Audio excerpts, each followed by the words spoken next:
নমস্কার। কবি সুনীল গঙ্গোপাধ্যায়ের স্বাধীনতা, স্বপ্নভঙ্গ ও নতুন স্বপ্ন।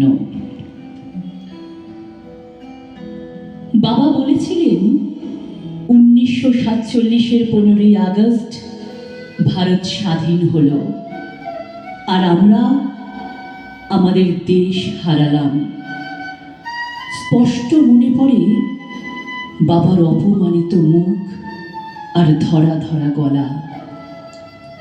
আমি তখন 13, কথাটার মর্ম ঠিক বুঝিনি। মন ছটফট করছিল বাইরের হুল্লোড়ে গলা মেলাবার জন্য। প্রভাত ফেরিতে বাজছিল বিউগল। পাশের বস্তির বাচ্চারা কি নিয়ে চেঁচামেচি করছিল কে জানে। মহাত্মা গান্ধী এই শহরেরই কোথাও খাটিয়ায় শুয়ে আছেন, কে যেন বলছিল। তিনি কাঁদছেন খুব। আমার মাও ছলছলে চোখে বলে উঠলেন, চাঁপা ফুলের গাছটা আমি নিজের হাতে লাগিয়েছি, এবছর সেই গাছে ফুল ফুটবে, আমি আর দেখতে পাবো না। লাহোর না এলাহাবাদ, কোন শহরে যেন হোটেলের ঘরে বসে গরমে ঘামতে ঘামতে র্যাডক্লিফ নামে এক ইংরেজ কাটাকুটি খেলছেন ভারতের মানচিত্র নিয়ে।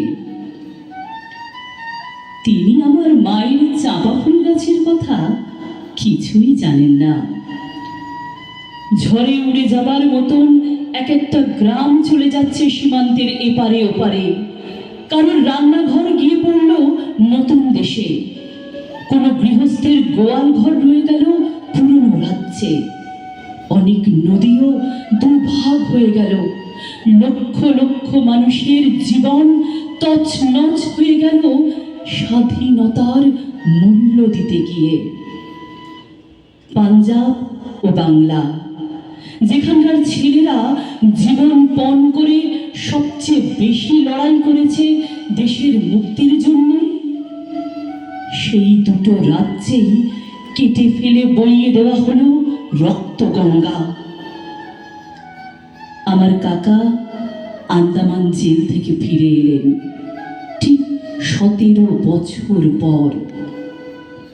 যেন রিপ ভ্যান উইঙ্কেল ভেবেছিলেন চোখ মেললেই দেখতে পাবেন পুরনো স্বদেশ। সমুদ্র পেরিয়ে এসে যখন চোখ মেললেন, কি যেন প্রচন্ড এক ঘুষি মারল তাঁর চোখে। তিনি দেখলেন র্যাডক্লিফের ছুরিতে দ্বিখণ্ডিত ভূমির যেখানে সেখানে ক্ষত। তিনি দেখলেন মানুষ আর মানুষ নেই, শুধুই হিন্দু কিংবা মুসলমান। ফজল চাচার ঘুড়ির দোকান আগুনে পুড়ে ছাই। শুভ্র দাড়িওয়ালা এক দরবেশ, যিনি মাথায় চামর বুলিয়ে আদর করতেন সকলকে, তাঁর লাশ ট্রাম লাইনের পাশে পড়েছিল 3 দিন। প্রেসিডেন্সি কলেজে কাকার সহপাঠিনী রেহানা সুলতানাকে কামড়ে ছিঁড়ে খেয়েছে কয়েকটা রাক্ষস। আর শিয়ালদা স্টেশনের সব প্ল্যাটফর্ম জুড়ে শুয়ে আছে ওপারের গৃহহারা ছিন্ন মূল মানুষ। কোন জননীর এক সন্তান মারা গেছে পথে, অন্যটি খিদে কাঁদছে, হাতে ভিক্ষার পাত্র। এক পুরোহিত একেবারে নির্বাক। শ্যামলী নামের ধর্ষিতা মেয়েটির রক্তস্রাব বন্ধ হচ্ছে না কিছুতেই। সেই সব পরিবারের মাঝখানে দাঁড়িয়ে আন্দামান ফেরত বিপ্লবীটি প্রত্যক্ষ করলেন স্বাধীনতার স্বরূপ। এক বৃদ্ধ চিৎকার করে উঠল, গান্ধীটা মেনে নিল দেশভাগ, তার পেয়ারের জওহরলালকে কিছুতেই বোঝাতে পারল না। আজ যদি সুভাষ বোস থাকতেন এখানে। সেই চিৎকারের প্রতিধ্বনি যেন পৌঁছে গেল দিল্লিতে। এক মহারাষ্ট্রীয় যুবকের হাতে প্রার্থনা সভায় খুন হলেন গান্ধীজি। 17 বছর আগে আমার কাকা ছিলেন এক বরিষ্ঠ ডাকাবুকু যুবক। ধরা পড়ার আগে 1.5 বছর পলাতক। তখনও রোজ ভালো করে খাওয়া জুটত না। আন্দামান জেলে নর্থ ওয়েস্ট ফ্রন্টিয়ারের কয়েকজন গার্ড প্রায় তাকে মাটিতে চেপে ধরে যৌন বলাৎকার করত। অত্যাচারের ভাষা আর কোনো ভাষাই সে জানে না।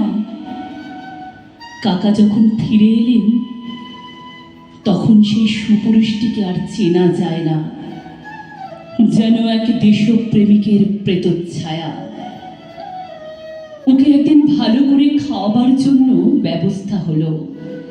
একটা বড় কাঁসার থালায় সুন্দর করে সাজিয়ে দেওয়া হলো ভাত, আর কয়েকটা বাটিতে সোনামুগ ডাল, ঝিঙে পোস্ত, ভাপা ইলিশ আর গলদা চিংড়ি। মাটিতে পেতে দেওয়া হলো আসন। সেই আসনে বসে কিছুক্ষণ চুপ রইলেন কাকা। তার চোখ দিয়ে গড়িয়ে পড়তে লাগলো জল। একটু পরেই ভাতের থালাটি ঠেলে সরিয়ে উঠে পড়লেন। আর কোনোদিন তিনি নিরামিষ ছাড়া কিছুই খাননি। কয়েক মাস পরে তিনি চলে গেলেন তার জেল সঙ্গী উল্লাসকর দত্তের কাছে। ওরা দুজন মুখোমুখি চুপ করে বসে থাকতেন, যেন সব কথা ফুরিয়ে গেছে। জন্ম থেকেই স্বাধীনতা নামের শিশুটি বিকলাঙ্গ, তবু তাকে বাঁচিয়ে রাখার চেষ্টা হয়েছে অনেক যত্নে। তার গায়ে বারবার বদলে বদলে যে জামাটি পরানো হয়েছে তার নাম গণতন্ত্র।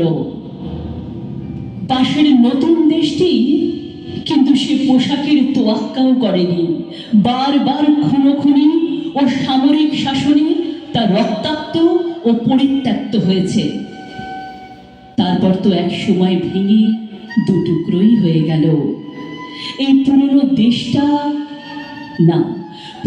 দেশটা কিন্তু ভাঙল না, যদিও সীমান্তে ও পাহাড়ে মাঝে মাঝে বন্দুক গর্জায়।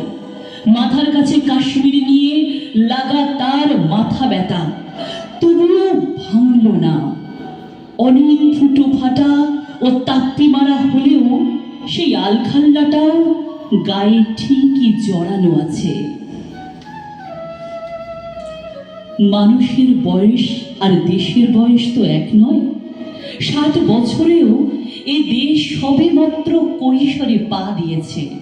হাত পাগুলো ঠিকঠাক হয়েছে, কথা ফুটেছে মুখে।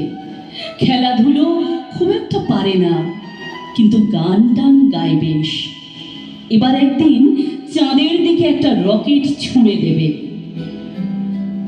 মৃত্যুর আগে বাবা বারবার বলেছিলেন কাতর ভাবে, আমি বাড়ি যাব, আমাকে একবার বাড়িতে নিয়ে চল। আমরা তা পারিনি। বাড়ি মানে জন্মস্থান, তা কবে মিলিয়ে গেছে অন্য দেশে। বাবা শেষ পর্যন্ত এ দেশকে নিজের দেশ বলে ভাবতে পারেননি। আমার ছেলের কাছে ওই সব গল্প কথা আর পুরনো ইতিহাস তার কোনো মূল্যই নেই।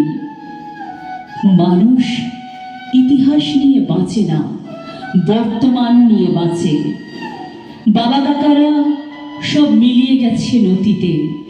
আমাদের মনের স্মৃতির দুঃখ বিলাস ফিরে আসে মাঝে মাঝে। আমাদের সন্তান সন্ততিরা এই পুরনো দেশটাকেই নতুনভাবে গড়তে চাইছে। মাঝে মাঝে স্বপ্ন দেখি সাহেবরা আবার ফিরে আসছে, এবারে আর অস্ত্র নিয়ে নয়, চাকরি চাইতে। একটি আন্তর্জাতিক এলিট স্কুল খোলা হয়েছে আমাদের রাজধানীতে। সেখানকার ছাত্র বিভিন্ন দেশের রাষ্ট্রপতি ও সেনাপতি, তাদের শেখানো হচ্ছে গণতন্ত্র। বিভিন্ন ধর্মগুলোকে বাড়ির মধ্যে বন্দি করে রেখে প্রকাশ্য রাস্তায় সব মানুষই আবার মানুষ হয়েছে। নমস্কার।